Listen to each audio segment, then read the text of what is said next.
மருதமலை உச்சியிலே சிங்காரவேலன் வாழுகிறான்.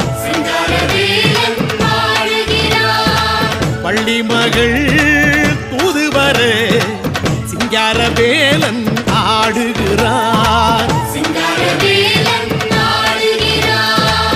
அறுபடை முற்றத்திலே வெள்ளி நிலவில் ஆடுகிறான்.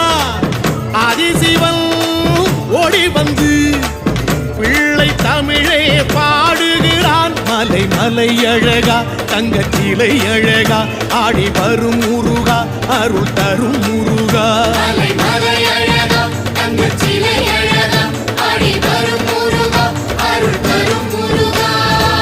மருதமலை உச்சியிலே சிங்காரவேலன் வாழுகிறான்.